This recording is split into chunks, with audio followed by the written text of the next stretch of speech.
So today we have Holden Hardman, YouTube phenomenon, Pensacola native, known for such things as the Mr. Hoven mini documentary. Oh, yeah. The Pensacolians Be Like.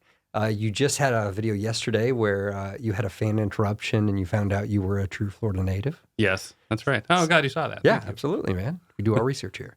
So, anyways, thank you for taking out some time and coming and talking with us. Well, thanks for having me here on your studio. It's pretty cool. Thank you, man. I appreciate it. So what we talk about here is really, I want to find out the motivation behind kind of the creative projects you've been doing, why you started in the first place. Well, I feel like I've been doing YouTube for forever. The only difference is in the past 2 years have I really committed to doing one video at least a week. And I average around 2 or 3 now, but at least one a week. And so I've just been doing that and I've just been growing. I used to have this problem back in the day, where I would spend all this time and all this energy on one video, and I'd put just my heart into it, and then nobody would watch it because I didn't have any subscribers. Nobody cared really, and so that was really discouraging. And so then I started to make videos for me, things that I thought were interesting or fun, and so it's really paradoxical. So now that I'm no longer trying to get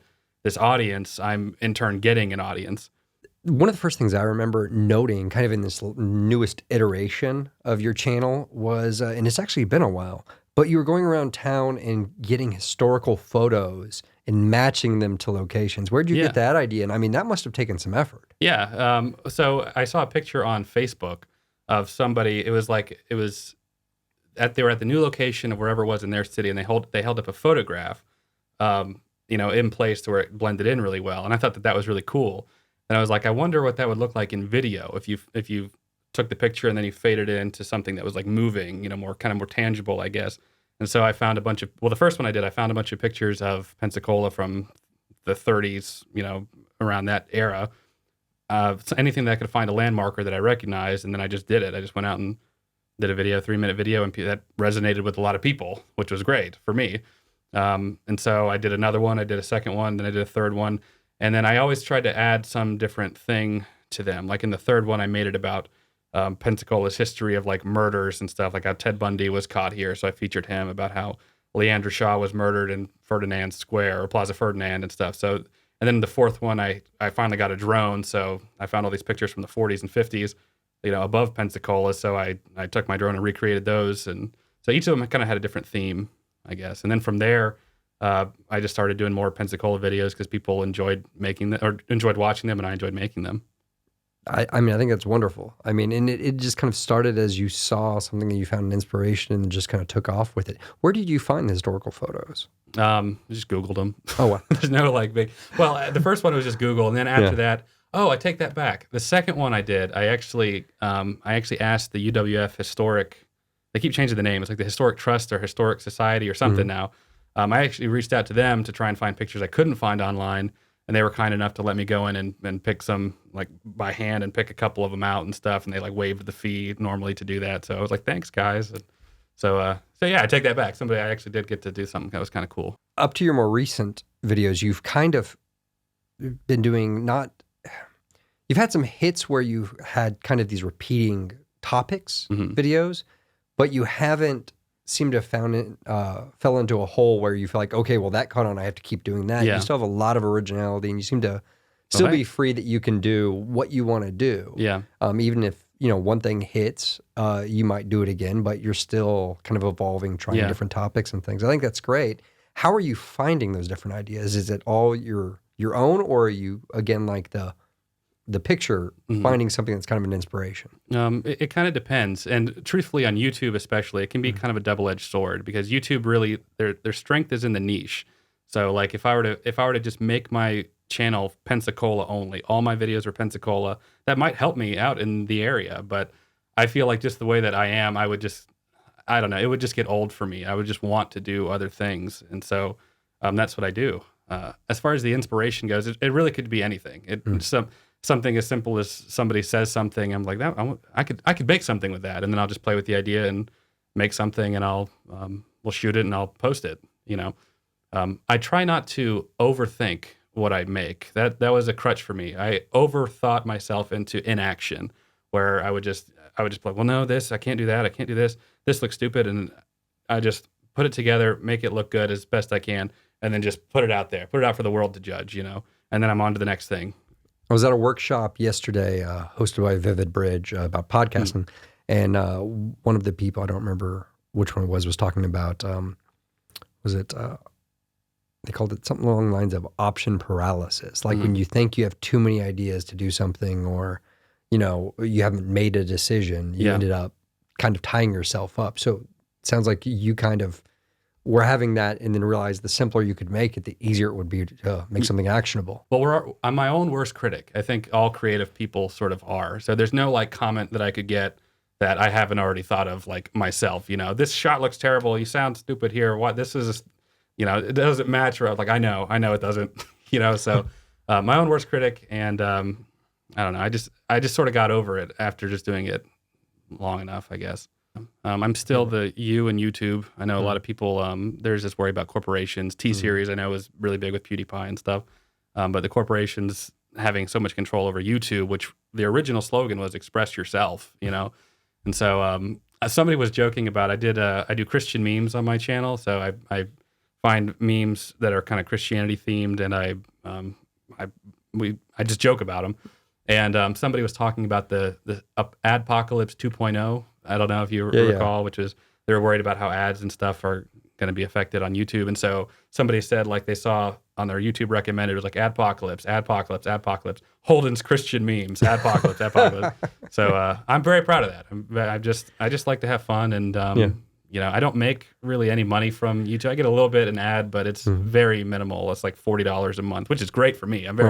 That's amazing to me. I'm making anything, but so I haven't gotten to that point where I've like, my character hasn't changed yet. I'm still just having fun making fun videos. Yeah. Well, when that happens, let's have you back on. We'll interview that guy. Yeah. So I'll have some glasses and I'll sit back here. Would you like to grow to the channel to a point where it becomes a full-time job, or do you kind of foresee this being a hobby and just an outlet for you creatively? My dream job would be able to do this full time. So I would love to. I don't know how viable that is. Very recently, I'm going to start doing like T-shirts and stuff. It'd be the first time I've ever tried to like sell anything on my channel. I have kind of mixed feelings about it, to be honest. I've flirted with the idea of like Patreon and stuff, and usually the reward for Patreon is like more content. Right. And working a full-time job, it's hard just pumping out the content I already am.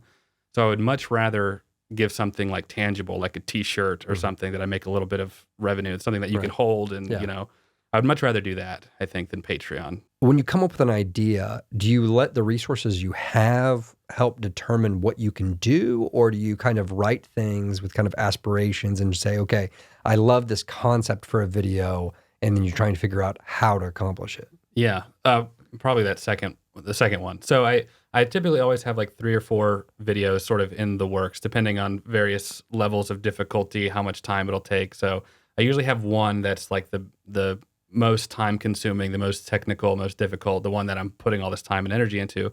And then others like Christian memes, they take some time to edit and stuff because it's really tedious editing, but something I can push out in a week. When it comes to those longer ones that I do, I typically try to fit it around what I already have or can attain very easily. I did a lightsaber battle video. My mind, I wanted to do 4 Sith versus 2 Jedi, and I wanted 6 people fighting on camera at one time. That was my goal, like going in. I just want to make this awesome thing. So you're talking probably multiple cameras, at least 6 actors, costumes, special effects, visual effects, location. Yeah. To do something like that looks good. So we used one camera. Okay.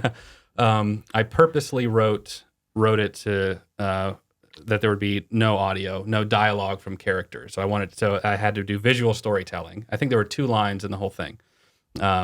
So that way I didn't have to worry about boom mics and stuff. So we did that. So I reached out to the lightsaber training group. I don't know if you know Anna and Deso Faulkner, some friends of mine.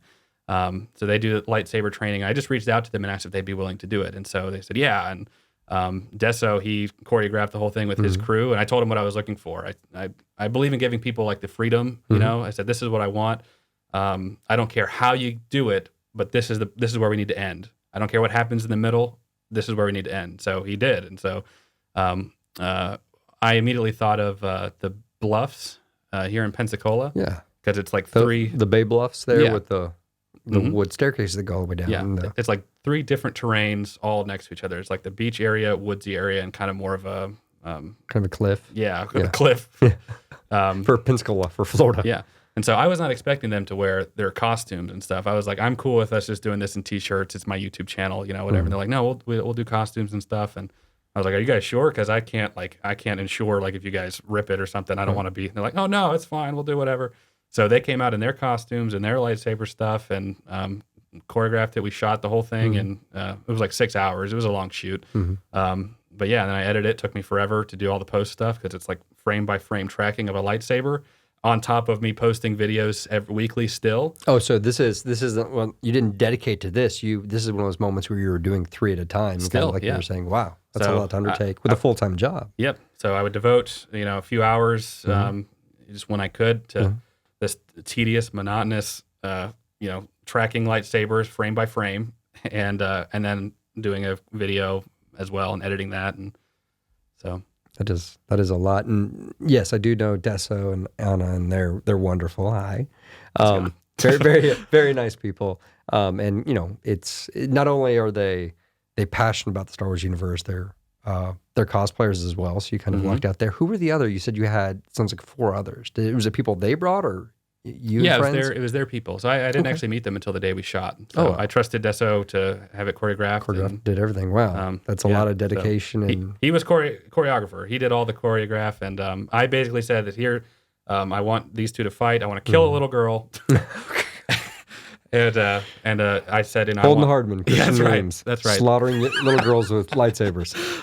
Check him out, YouTube.com. I was like, I want all the Jedi to be dead, and then 2 Sith to remain. That's how I want it to end, and so they did, and we shot it, and it was a lot of fun. So that cost me nothing. It didn't cost me anything except for time. So where did you find a little girl to slaughter? It was their daughter. Okay, that was going to be my guess, but yeah. So I guess I gave like little parameters of how I wanted things to happen, but yeah. We did one. I think I was telling you last time. I did a David J. Maloney movie trailer. This is an example of something that you work really hard on that nobody cares about. Okay, I thought it sucks. Like what will be popular and what isn't. So like I'll have a video like that you were talking about. I did posted yesterday. I just shot it in an afternoon, edited it same day, and posted it. Versus something like this that took me like weeks to make, and I'm making fun of the lawyer or whatever. But I thought it would be like an inside joke kind of thing in Pensacola, and people would think it was funny. Nobody watched it for one thing, and then I actually had a comment that was like, "Holden, I love your channel, but this was 4 minutes of my life wasted." Oh no, I watched it. I liked it. I was like, "Oh, thank you." No, but I think that's a little harsh. Yeah, that's how it goes, though. It's cool. Yeah. It's how it goes. I think I told you How to Drive in Pensacola, which is my most popular uploaded on Facebook. That was just sort of on a whim. I had a couple jokes I had written out in my pocket, and I just was with Gus, my friend, and I was like, we'll just go downtown to random locations, and I'll just say a couple things, and everyone loves that one, you know. But that's how it goes. Some of the videos you have, you have a lot of videos where you have a friend come in, and those are great because we're kind of these side kind of cast of characters we're getting to meet. But you have a few videos like review type videos with Jeremy Branch, who also has a show. Movies are terrible. Movies are terrible. Yeah, he's great. He helps me with a lot of stuff. So. Yeah, and I've met him a couple times. He seems like a nice guy, but he's kind of a cynic. Yeah, and you're kind of a very positive guy. So the counterplay is a lot of fun to watch. Yes, yeah. So we balance. I typically enjoy most movies, even movies that people hate. I like liking things. Jeremy is probably more of like the average viewer. He's doesn't really care how much time people worked on stuff. If the end product sucks, he has no problem saying it sucks. So, so he might be the one who left that comment on the David J. Maloney video. Yeah, it would be somebody, either him or somebody like him. Yeah. So, but he's a great guy, and we riff off each other, and we have a good chemistry. So I use it from time to time. Do you have anything special that you're planning coming up that you're really excited about, or are you kind of in the planning phase? Yeah, well, I got a couple Pensacola ones. The T-shirts, the merchandise I'm going to be doing is going to be Pensacola themed, but it's going to be themed around my videos. So I might have like a How to Drive in Pensacola, and it'll have some quote from a video or something. So it won't be like it would really have to be for somebody that watches my videos. So that also lives in Pensacola that likes it. So I'm doing one upcoming. We're doing one on the Silver Screen, the old Silver Screen Theater. And there was this commercial that I'm going to show in the video about this kid spinning in his chair, and he says movable chairs. I don't know if you remember that commercial, but I had a local artist do a rendition of how the building used to look, and under it says movable chairs. Speaking of my friend Jeremy, I had him pre-record him talking about the Silver Screen. So I'm sort of outsourcing video now. He usually comes over, but I was just like, hey, Jeremy, can you just record talking about an experience you had at the Silver Screen? So he did and just sent it back to me. So I was like, oh, that's really helpful.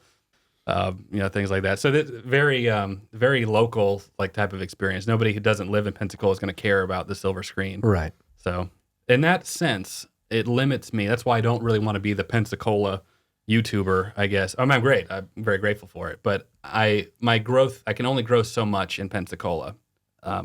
Are you going to search for just a larger audience, or do you want to start creating kind of evergreen content where it doesn't matter when someone finds it would be funny, not kind of modern topical, not chasing trends? Sure. Yeah.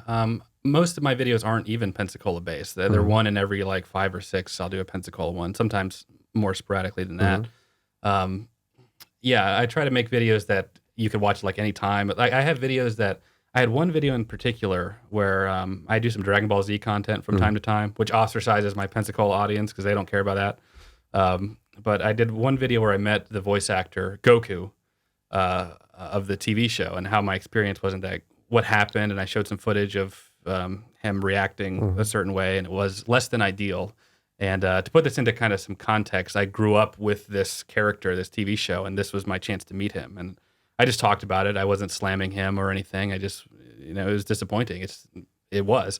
And when I first uploaded it, I got about the normal views that I get, and then I moved on to other things or whatever. And then it spiked really randomly. So I just started getting comments, and thousands and thousands of views, and like 10 months after I uploaded it. So I have no idea how the YouTube algorithm works, why that video was chosen, but that brought in a ton of traffic to my channel really randomly. And that's not Pensacola. That's not a Pensacola audience. I got like 800 subscribers in the course of a couple weeks. And that was really interesting. That was really cool. And I did a follow-up about meeting another character, with some footage, and that video shot up too. And then I did another Dragon Ball Z video after that to kind of continue to ride that wave, and then it kind of, peaked and kind of trickled back down. So I had a similar experience with one of my videos. I had just posted it, so my friend would have somewhere to share it, but my wife and I photographed and videotaped a buddy's engagement, his proposal. And he was a fellow nerd, and so he proposed with a TARDIS. Oh, Steven. Yeah, Steven. Yeah, I've seen that video. Yeah. So, okay. Well, and it was fine. It's a buddy's proposal, and it's nerdy, and it's kind of cute and stuff, but it was just kind of being shared around friends. And then overnight, it had like 175,000. That's crazy. And what we found happened was, this is a number of years ago, someone at BuzzFeed had made a list of how to throw the perfect nerd wedding or something, or nerd proposal. Doctor Who wedding. And the first step is the proposal. So the very top of the article was our videos. They had the outfits, the location, the rings, they had everything, but the proposal was the first. So links to that video was the very first thing on the article. Wow. And then that influx then played into the algorithm at the time. And I got a screenshot that was back when the front page of YouTube had categories. Yes. That wasn't so tailored to yourself. And kind of, you could still see it on the front, but it was down the bottom. It was a category called something along the lines of videos to renew your faith in humanity. And I don't remember the third video. The second video was a clip from Ellen Tube, from Ellen DeGeneres, and then we were number one. Wow. In the one position. So that's why it spiked. And I think the video is still like 269,000. And that's like 99.9% of every view on my channel. Yeah. That's one video. And it just spiked and kind of trickled, and it's got all this stuff. And it was, I didn't monetize it. Why would I have monetized that video? Yeah. It was just there so my buddy's family could share it. Yeah. Then I don't think I have one video on YouTube that's crossed 100,000 by itself. Oh yeah, mine was a complete. I think after that, mine are like a few hundred. Yeah, That's why I wish we could monetize on Facebook because all my Pensacola ones get popular on Facebook, but not so much on YouTube. The reason for that is that when you're scrolling through on Facebook, the video will automatically begin to play. Oh. And so you're more inclined to, like I used to post the YouTube link, but it's a lazy thing. More people are inclined to just scroll, stop, and watch as opposed to scroll and press to go to a different page. But that doesn't benefit you. It doesn't. Not watching the Facebook. It draws traffic to me. You know, that people want to see more because I always am like, consider subscribing or whatever. Oh, is that something you've been looking into? Is the monetization, or you've already kind of looked up? Because I don't know anything about that stuff. Oh, so yeah, the monetization has changed a lot from back then. It used to be that you could just if you were a YouTube partner, you could monetize, and at the time, I had less than 1,000 subscribers. And I was making 4 cents, a month. Nobody cares. I don't know if you know about the whole Logan Paul dead body in the forest thing. Yeah. So that changed everything. I think that was the first adpocalypse. So YouTube was like, we're going to have eyes on every video that's monetized. So they removed my monetization, which was more symbolic than it was like me actually making any money. I did a video on it at the time. I was like, so you have to have a threshold now. You have to have 1,000 subscribers and you have to have 4,000 watch hours to qualify for monetization. If you're under that, you don't get monetized. I'm not getting monetized. So I was well below that. I was like 500, 600 subscribers. And I thought that it was kind of counterproductive for YouTube because I was purposely, like all the music I had was like copyright, royalty free, kind of more campy music, the music that I use now. And I was like, well, if I'm not going to make any money for this, why don't I just use these popular songs? So every once in a while, I would, depending on the video, I would use some copyrighted song, and I wouldn't care. Why would I? So now I have to be good. But I crossed it. And I remember it took me like 7 months to cross, to get 1,000 subscribers and then 4,000 watch hours. So I'm still making videos, that entire time.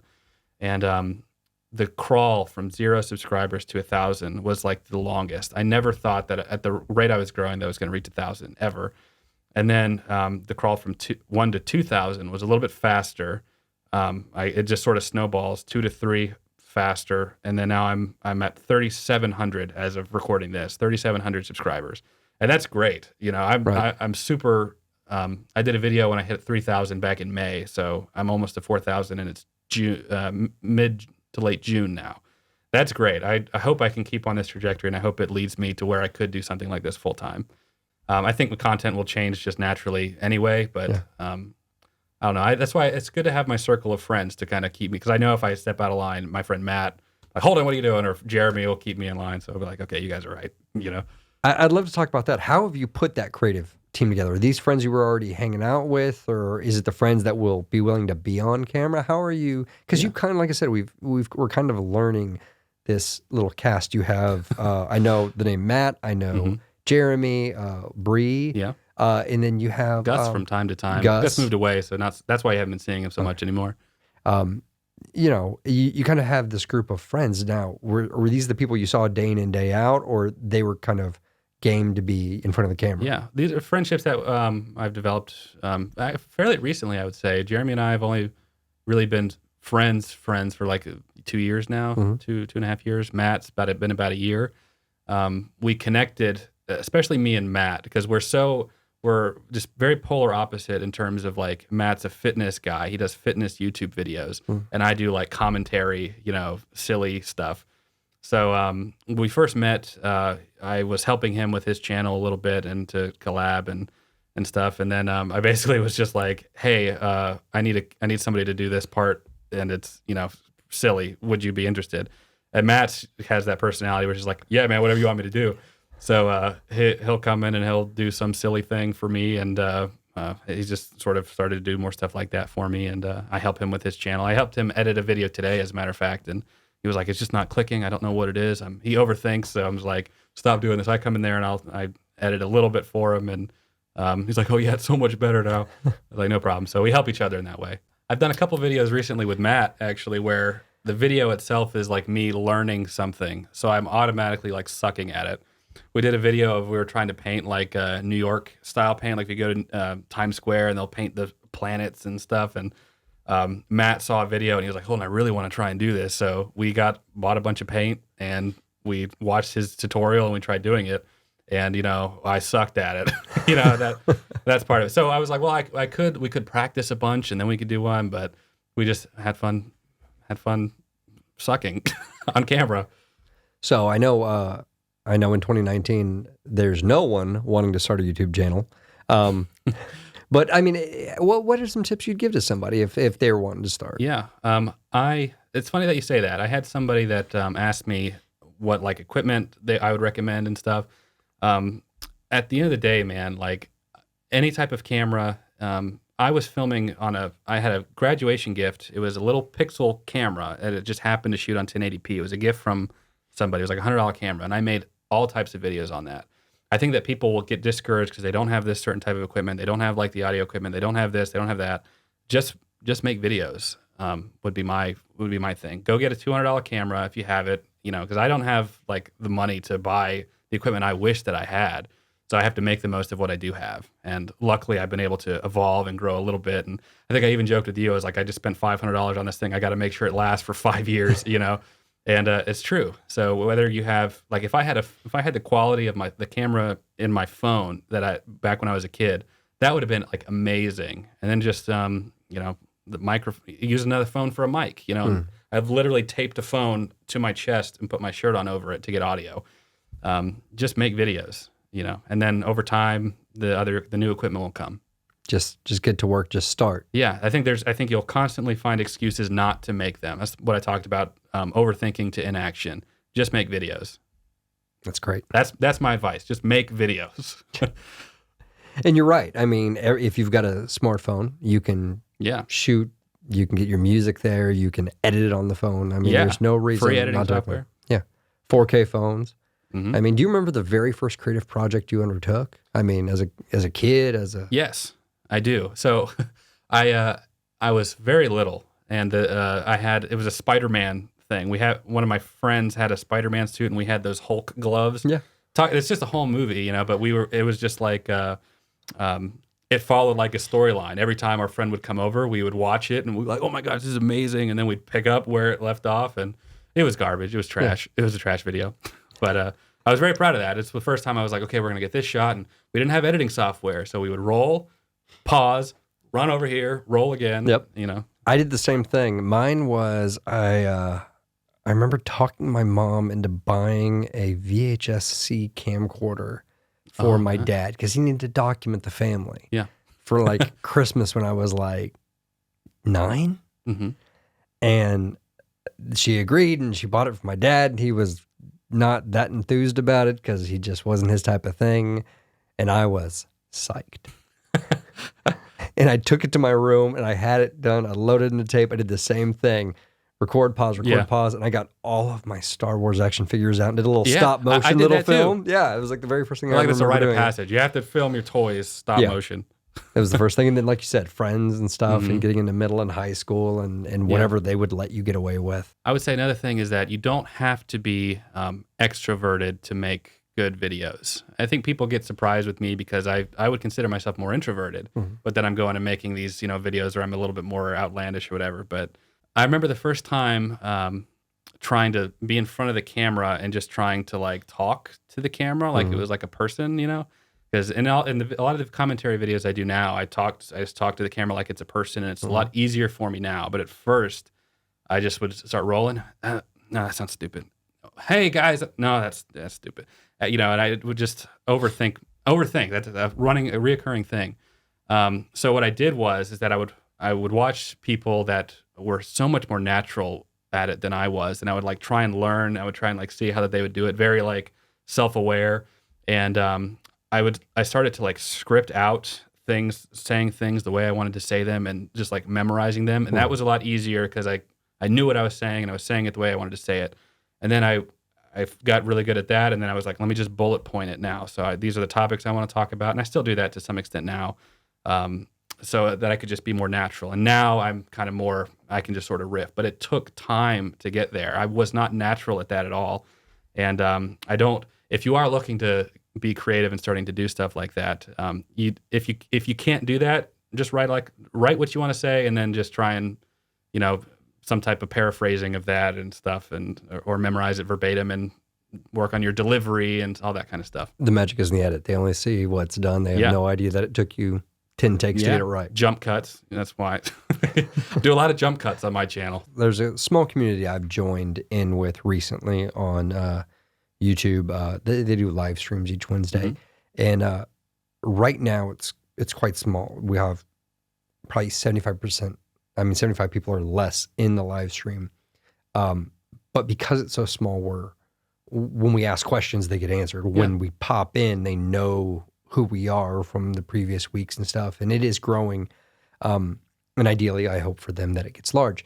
But are you finding even at, 3,700 subscribers, you kind of have a core base that's been there that reacts to the videos and you kind of feel like these are your core group? I think so. I think that there might be a 10 handful outside of like Matt who comments and stuff, like Matt and Jeremy, that are pretty consistently commenting on my videos. And I try to be very interactive. I try to reply, when it's warranted, and heart and like things and pin comments and stuff. So yeah, I would say that there's, out of my 3,700 subscribers, I would say my average video, if it's not really a hit, if it's just an average one that I upload, gets about 300 to 400 views now, which is great. So that's a minute, what is that? Like less than 10%. Of my subscriber base watches. So that's cool. And that's true for really any YouTuber. You'll see PewDiePie, he has 90, almost 100,000 now, and he gets a few million, a few million. Yeah, between like 3 and 10 million. But out of terms of his subscriber base, that's only 10%. 3 to 10%, right. Yeah. Well, and I've always felt that the way I've tried to think about it, and I think this is probably not so uncommon, is like I said, you average about 350, 400 views. But imagine you made a video and then you showed up and 400 people were there to watch it in a room. Yeah. That's kind of how it's true. I think about it. It's true. When I did a play, I did like live theater, and talk about being like an introvert. Every single time I got on stage, I was like shaking, like visibly, So, but I did it anyway. The theater maximum capacity was like 180 people. And I'm thinking to myself, like I did How to Drive in Pensacola at this point in time, only a few months prior. And that has like 180,000 views. And I was like, this is only 180 people in this theater, and I've sort of performed and entertained 180,000 people. I would much rather do that behind my camera where I can control it and control what people see, versus like I'm going to screw up in front of 180 people. I mean, I think it's wonderful, and I think that's so encouraging. I think it's easier to kind of mentally understand, a number of 400 people and be kind of engaged by that internally than, 6 million watching a video. It boggles my mind. I can't. I wish that kind of the bigger YouTubers would interact more. Usually whenever they interact, their comments or their reactions or replies are high up. You can see them. And you don't really see a whole lot of that, even with like PewDiePie, unfortunately. Or so I would hope that I would always be interactive, So community is important to you. It is. It absolutely is. I just started using the community tab on the app. Yeah. Nice. So it's kind of like, I guess, their answer to social media. You can like just post things, like pictures and like polls. And so we're going to start seeing some like what Holden had for breakfast shots or something. Maybe not that. Maybe not for breakfast. But I did. I say that. I drove to Orlando to this Dragon Ball Z themed restaurant, and I posted a picture of the menu, and I was like, "What do you guys think I should get?" That was like my first post ever on there, and somebody was like, "Get the pork and whatever." Yeah, which I didn't do. I couldn't even imagine like not having a full-time job and just doing YouTube. Like everything I do is outside of the windows of Monday through Friday, 8 to 4:30 p.m. So if I had that time, I would probably post like every day or every other day. I would just get up, film something, edit it, and post it. Every day, 8 hours a day. Yeah, 40 hours a week. I mean, that's what I really do love making YouTube videos. I'm just glad 300, 400 people watch regularly. I think it's clear that that's how you feel. Yeah, I think that people understand that it's a joy for you, and that's why it's so much fun to watch. Yeah, it's why I subscribe to you. We actually met, if you remember, I'm not sure if you do, years ago at Fandom Con. With Kiefer, with might Kiefer. Have pointed you out. Yeah, you had. I think you showed up for just maybe a morning or something like that. You were flying a drone to get a big photo shot or video clip for him of the big group. So I was photographing it. as the con photographer, and he was kind of getting video on the ground, and you showed up, and I had just gotten my first drone, so I was so excited. I was like, oh, someone's actually doing it. We talked about drones, didn't we? Yeah, and that was kind of the only thing we talked about, and that was, I didn't see you for like 3 years after that, but that was something we kind of had in common, and so you started making these things. I was like, I know that name. You know, you're the only Holden I know. Yeah. So I was like, That's oh, good. so I followed Brand it. recognition. Yeah. Thanks, Mom and Dad. Holden Hardman. I got some good alliteration in there, and somebody was like, "Is that your real name?" You know how YouTubers have like fake stuff. I'm like, no, that's really it. That's it. That's it. Are you afraid that if you took YouTube full time, that it might pull some of the joy out of it? YouTube, no, because I would still have the creative control. Then I guess I would be able to make more content, which would work with the YouTube algorithm. So hypothetically or theoretically, it should draw more traffic. But no, I think I would really enjoy it. That's great. Full time. I would love to do that. I would love to take my work schedule now, get rid of it, and just do YouTube instead. I think a fun thing that you would excel at with your personality and your interests and the kind of the variety of things you've done, it kind of plugs everything you've done together into a different formula. I would love to see you and Bree and Matt go on like a road trip to maybe like a bunch of different cons or like themed restaurants or just, I mean, anything. Yeah, it's a vlog style. Yeah, and you did those movie sets where you went to the set of Big Fish. Yeah. I didn't know that was a place you could go to. That was cool. Until you did. That was very cool. Yeah, we were thinking about going to the, in the movie Get Out, the house that it takes place at is in Mobile. And so I like Google mapped it, you know, just to kind of see the road it was on and stuff. And you have to like kind of really drive in. And I was like, I don't know if I should, you know, drive all in there and stuff, but I might. So I've been wanting to do a lot more of like cinematic type videos, like the Star Wars video.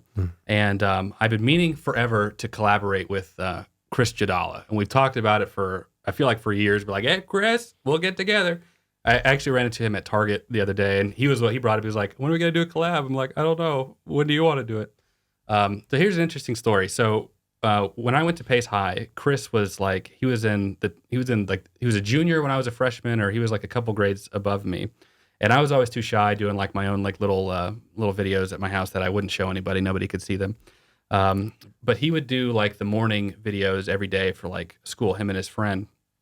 And I always remember being like, yeah, I could. I always remember thinking that those were like really, really good videos and stuff. And I was like, man, if I ever had the chance, I would love to be able to be a part of that or something. But I always thought like he's way too cool for me and way too advanced and stuff. And I wish that I wasn't like that. I wish I would have tried out. And I was always too shy at the beginning of the year to do the video production crew. But Chris is one of the best cinematographers that I've ever seen, you know, just like in general. And I really hope one day we'll get to collab, Chris. That'd be really great. Yeah. Oh, man, you were this close to being like an OG Kitty Get a Job member. Yeah, man. Yeah. Almost there. I poached Christina Cubello. Sorry, Christina. But I poached her after seeing her in a couple of their videos. She was just amazing. She's a wide range as an actress. So she's done like 3 videos with me now. And the first time I was like, hey, meet me at the library. We'll film this thing real quick. And I didn't really tell her what it was. So she showed up, and it was for the 10 people you meet in Pensacola. She was the Southern Bible Belt mom. And I was like, just have like a Southern accent, and here are the lines. And she just knocked it out of the park. And then after that, I've asked her to do a couple more, and she's always been like really down to do whatever, which is great. So the Kitty Get a Job sketches, since you mentioned it, like some of them are so incredibly well shot. They did like this one shot take going through like the bathroom or something, and multiple like people that they would have had to choreograph, and they had like these like popper things, just a technical like marvel, like something that I wish that I had the resources to do. And they did a really good job. So good job, Kitty, good job. And that's one of those things I'm going to be talking to a couple of the people that were involved in that project that I'm hoping to have on the podcast are, Chris Jadala, Calliope Films, Kitty Get a Job, and another soundy in the area named Sean Peterson. And Sean and I were talking as they were prepping for that shoot. Man. And he was telling me it was just a dance they had to learn, because he was running, that was all boom. He was running a boom in that bathroom with all those people with the camera and the gimbal, and how tight it was. Yeah. And they had to be just in sync. And I mean, that's quite an undertaking. And it ended up being a very, very well shot. And Christina was the lead in that, right? Yeah. She was who we followed. I asked her afterwards. I was like, I saw that video, and I was like, how long did it take you guys to get that down? She said they did it quite a few times. And I asked about the popper thing because that makes like a mess. She was like, yeah, we had to clean it up after each take. And I was like, man, that's insane.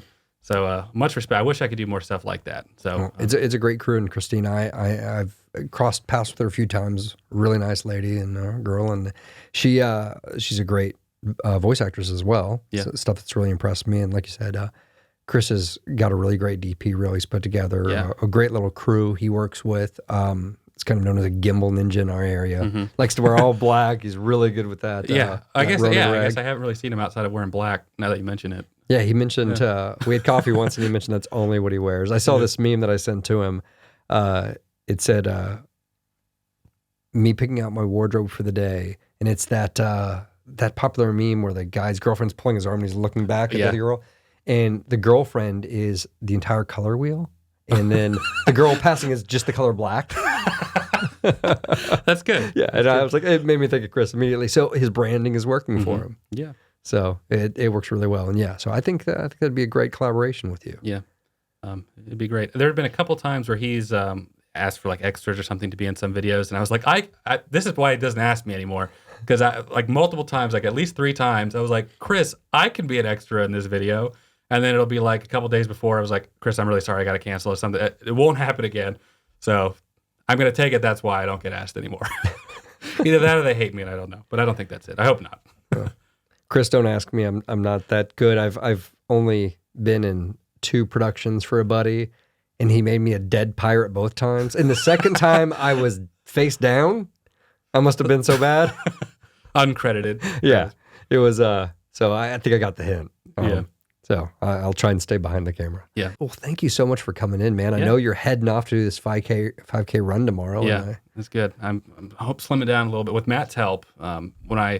He started training me, like working out and stuff, back in December to now. I've lost a little bit of some weight, which is good. I've been able to keep it off. He's been helping me run. I was getting microfractures. That's how you know I'm getting old, because I have shin issues. So I'm past that now, but it was rough doing it. But yeah, I hope the run's good, and I'll be recording it too, obviously. That's great. You said it was for charity, right? It is. It's for a charity. It's for, as a matter of fact, it's for YouTubers. They're called Squirmy and Grubs. They're an interabled couple. I don't know if you know them. Yeah, I saw kind of a YouTube news video about it. Yeah. So it's their charity run for his disease. He has, what is it, SMA, spinal muscular atrophy or something like that. And it's for like a cure for that. So I'm flying out there and I'm going to run it. And my sister has happenstance is going to be in Bethlehem, Pennsylvania at the same time that I'll be there. So we'll hang out. I'll get to see my sister. So that's cool. That's fantastic, man. Congratulations. Well, everybody check out the man, Holden Hardman, at youtube.com/Holden Hardman. Yep. We're looking forward to more videos and hopefully more fans interrupting them on the street, man. Yeah. That was a good time to see. And thank you for, I know you're leaving early in the morning, so appreciate you coming out tonight. Yeah. Well, thank you for having me. It was a lot of fun. I love your studio. I know that's kind of a weird segue, but no, it's cool. It's very cool. I appreciate you having me on here. Man, I appreciate it, and thank you. It's been a little time in here, so I wanted to not look so bad. So hopefully it's a comfortable place to come to. Yeah, it's cool. All right. Thanks, man.